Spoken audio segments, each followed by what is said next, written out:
নমস্কার। ধর্ম সংস্কার চ্যানেলের পক্ষ থেকে আপনাদের সকলকে জানাই স্বাগত। দর্শক বন্ধুরা, সকলেই জানতে চান 1431 বঙ্গাব্দে 2024 সালে শ্রী শ্রী দুর্গামায়ের আগমন এবং প্রস্থান বা গমন কোন বাহনে।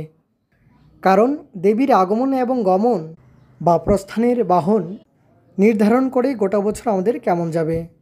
তাই দর্শক বন্ধুরা, 2024 সালে 1431 বঙ্গাব্দে শ্রী শ্রী দুর্গামায়ের আগমন এবং গমন কোন বাহনে এবং তার ফলাফল নিয়ে আলোচনা করব আজকের এই ভিডিওতে। দর্শক বন্ধুরা, চেষ্টা করবেন ভিডিওটি শেষ পর্যন্ত দেখার। ভালো লাগলে লাইক করে উৎসাহিত করবেন। তৎসঙ্গে নতুন থাকলে আর এই ধরনের আরও ভিডিও পেতে অবশ্যই ধর্ম সংস্কার চ্যানেলকে সাবস্ক্রাইব করে রাখবেন পরবর্তী ভিডিওগুলোর যথাসময়ে আপডেট পাওয়ার জন্য। তবে দেবীর আগমন এবং গমন কোন বাহনে তা নির্ভর করে সপ্তমী তিথি এবং দশমী তিথি কী বারে পড়ে তার উপর। দর্শক বন্ধুরা, 2024 সালে 1431 বঙ্গাব্দে সপ্তমী তিথি পড়েছে বৃহস্পতিবারে, তাই দেবীর আগমন দোলায়, এবং দশমী তিথি পড়েছে শনিবারে, তাই দেবীর গমন ঘটকে। এবার তার ফলাফল কী হতে পারে তা নিয়ে আলোচনা করব।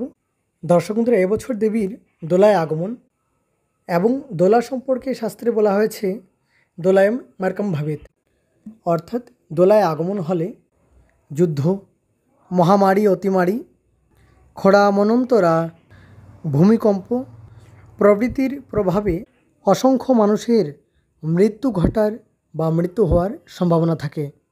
সেই সঙ্গে প্রাকৃতিক বিপর্যয় যেমন ভূমিকম্প, খরা, মনন্তরা, বন্যা প্রভৃতি বিভিন্ন কারণে অধিক ক্ষয়ক্ষতির সম্ভাবনা থাকে।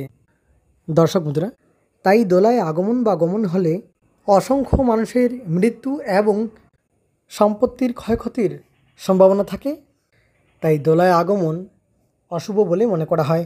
দর্শক বন্ধুরা, এবছর দেবীর গমন ঘটকে, যার ফল ছত্রভঙ্গস্তু রঙ্গমে, অর্থাৎ ঘটক বা ঘোড়ায় আগমন হলে বা গমন হলে রাজনৈতিক অস্থিরতা, রাজনৈতিক উত্থান পতন, সাংসারিক ও সামাজিক অস্থিরতা, অরাজকতা, সামাজিক বিশৃঙ্খলা, গৃহযুদ্ধ এবং অত্যধিক দুর্ঘটনা হওয়ার সম্ভাবনা থাকে।